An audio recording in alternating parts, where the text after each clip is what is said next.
my ex-husband and I were married about a year. We realized we could not have children. And we were first interested in, because at that time on the news was all about the anchor babies, the ones that were in the hospital because they had no parents, no place to go. And we were thinking about something like that because we wanted a child who was already in the system.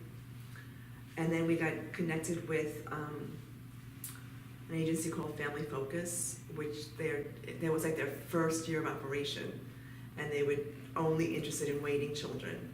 So we got connected with them, and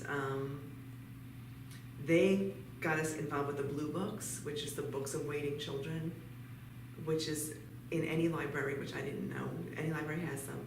And it was sad because there was pages and pages and pages and pages of children who were waiting, from like age, birth to age 20, I think it is, and siblings who couldn't be split up, and it was just heartbreaking. And then we actually picked James because he looked a lot like my ex-husband. We didn't know anything about him. It basically said some delays, like I still have it at home. Some delays, likes trucks. He's very playful. That's like all it said. And then we went back to Family Focus, and they started the whole procedure going. So that's basically how it started. It was just finding him in the Blue Books and hooking up with the family home, which is where he was with a foster family through the family home.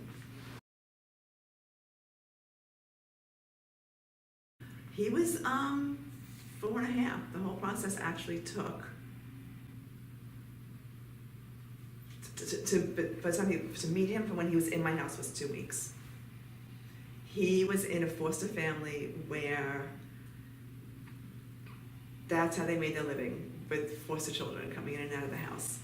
And we met him at the family home, and we took him out, or whatever, I think it was McDonald's or something. We took him out and made this instant connection. And the process was supposed to be 30 days. You took him out for the day, then you took him out like an hour, then the day, then they spent the night at your house, and it was a very slow transition. But what happened was, because people were coming in and out of the house all the time, it was very stressful for him because he felt like he was ready to go because he saw everybody get placed and he was still sitting there. So it was very detrimental for him. So it was literally 2 weeks, and we weren't prepared. We were just like, oh, okay. I mean, we had, a room and everything like that ready, and then, they had a home visit, and they did all that, before the adoption. The adoption took about, I think it was 6 months for the adoption to take place.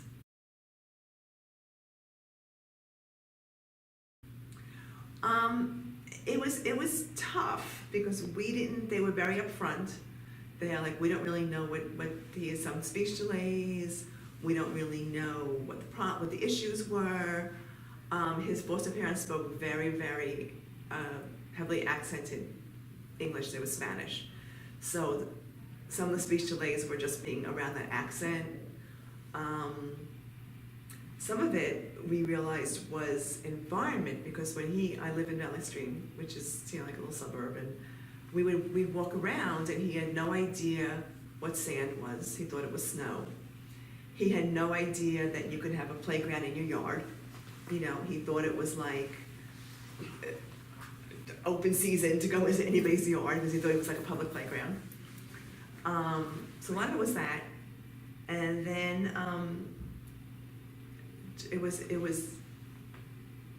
adjustment. I think that he had such limited speech that it became an issue. But I think it was a lot of I'm very close to my family.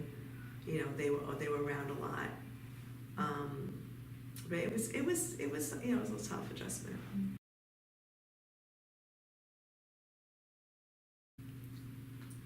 Well, my ex-husband had left after, I think it was about a year, and it was hard because he was so hyperactive, and literally like my block raised him because I was living in my grandmother's house at the time. We had rented. She was in a nursing home and we were in her house. So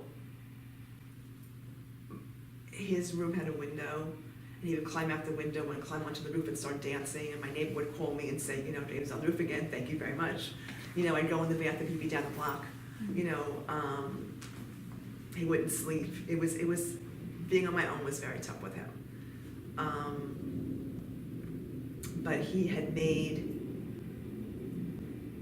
you know, he started off going to, I had thought that I put him to nursery school, and then my mother and my sister were like, he doesn't have to go there. So he ended up in BOCES and special ed and things like that.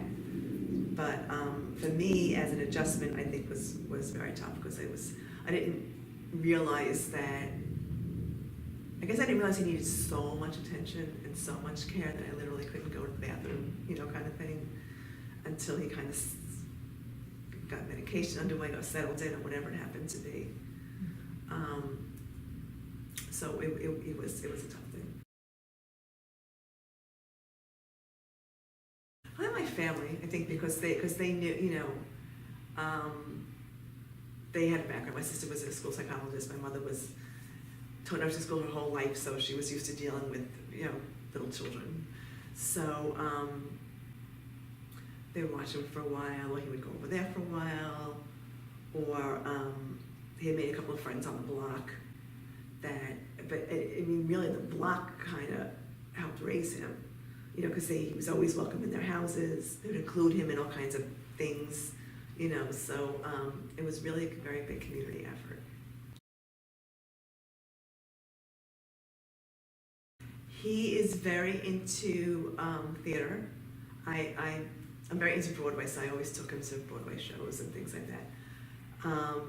And he's very well adjusted. He actually lives in a group home, but he's very well adjusted. I think going back, my mother had a brother who was very, very profoundly cerebral palsy and retardation, and we were raised like everybody had an uncle like this. We used to take him out, we used to take him for walks, we used to be like, we're going out to dinner, the restaurant can't deal with it, it's their issue, you know, that was it. So that's kind of how I raised James. Like, we're going to the city, wear something bright, so I know where you are, you know, let me hold, you know, I'll stay with me, do this. And so he was really raised in that same kind of environment. So where I saw other parents like, what do you mean he's in soccer? What do you mean he's here? Well, because that's what we do. He's not, why wouldn't he be there? You know, so I think that really shaped him also, that he could really go anywhere or do anything or, you know, anything like that.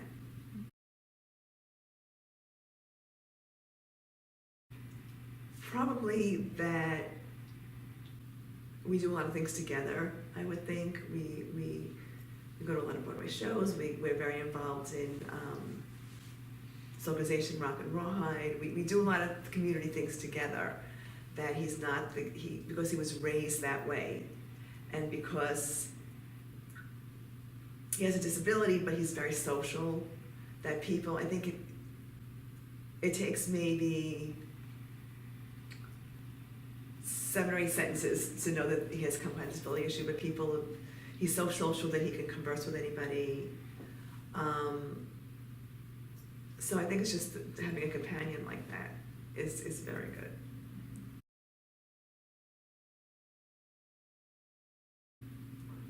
He'd be stuck in the system, and then once he turned 21, he'd be in an institution or on the street or something, because it's hard enough for an older adoption. It's very difficult with somebody with a disability.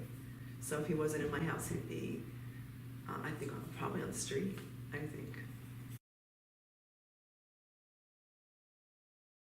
No, because we had, he had to be in foster care in the house for 6 months before we could adopt him. So we knew we were going to adopt, we knew we were fostering to adopt. So I think that made it a lot smoother. But I do, like I said, Family Focus is the agency that deals with waiting children, and everything was connected to them. but it's not costly. I mean, it's not like, the private adoptions or international adoptions are very costly.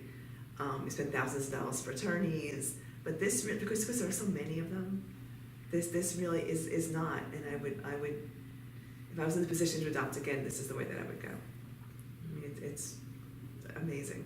So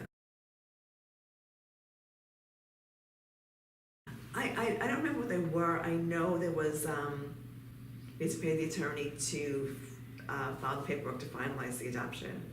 We had to pay for the home visit, but it wasn't. I mean, we didn't have a lot of money, so I know it wasn't prohibitive. It was very, very reasonable.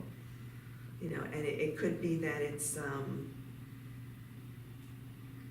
the agency works with you. I'm sure the foster care assistant will work with you.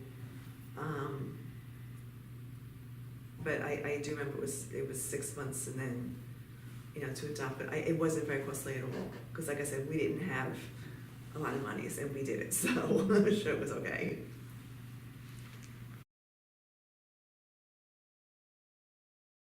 It's just to have patience, and because the reward is well worth it. There's a big adjustment, yes.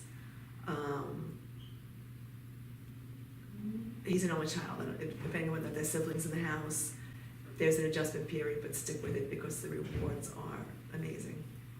So I think that it was just the fact that, you have a good support system, like I said, and don't be afraid to take on school systems and care systems and social service systems, because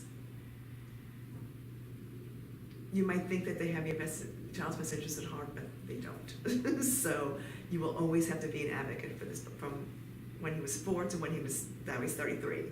It's a constant advocacy to get what he needs. So be prepared. A lot of families feel like, well, he has a family now, what's the problem? We're here now, what's the problem? But that's always going to be in their head. Like I was just saying, they're always going to have, like James has a very messy room, because foster kids had so little that he doesn't want to throw anything out. So you always have to remember where they came from, because they always know what it's like to be, like James was in a house with kids, how many kids there were coming and going. So he never had a sense of stability.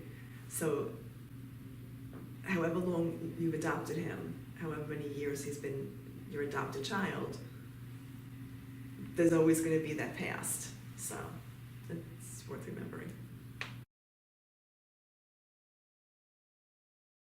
And stop the bounce. It's very important. Stop the bounce.